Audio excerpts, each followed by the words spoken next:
Driving is very important on the PGA Tour. I actually didn't realize how important it was. Driving's always been kind of the weak point of my game, and it's been a pretty big emphasis for improvement the last couple of years. And 430 Max 10K, I think it's going to be really, really great for an amateur golfer, just because when you see a bigger head like that, at least for me, I immediately associate it with a little bit more forgiveness, but kind of one-dimensional. I actually played a Max for a couple events, and it's just so forgiving and so straight, and this one is even more so, but it has the benefits of not losing a little bit of speed, which I did with previous Maxes. So right off the bat, it's pretty crazy that you can have that extra forgiveness and not lose any speed and still feel like, you know, the forgiveness is crazy good.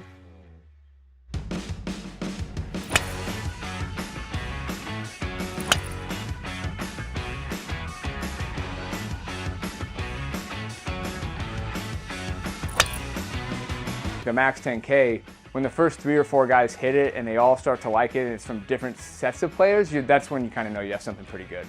The PGA Tour players that we're working with, when they say they miss it or they hit it, oh, I heeled this or I high-toed it, they're really not missing it compared to what the average golfer is going to miss, like across the face of sample size.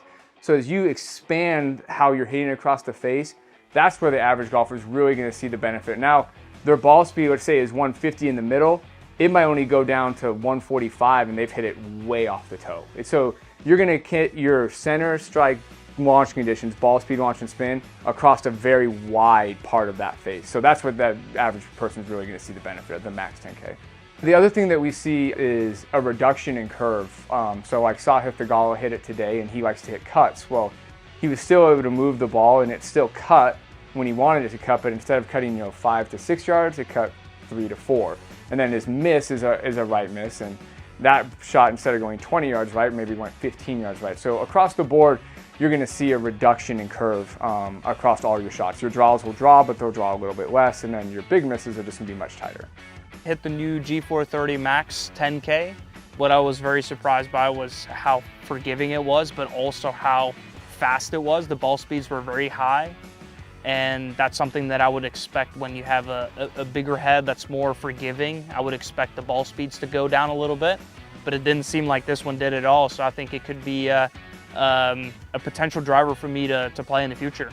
It's all about how good your miss hits are, and that's why I've loved the Ping drivers, because they're so forgiving and with the distance that it gives you as well. So I think this new driver could be very exciting, and I think that is something that most people need to have that thought in their minds. How good are the miss hits? I think this club is going to be really big. It's pretty shocking how forgiving it is, really. I don't strike the center of the face as much as I want to, and I'm getting away with it. So I think for an average golfer who can't get as many practice reps in and all that, it'll be life-changing.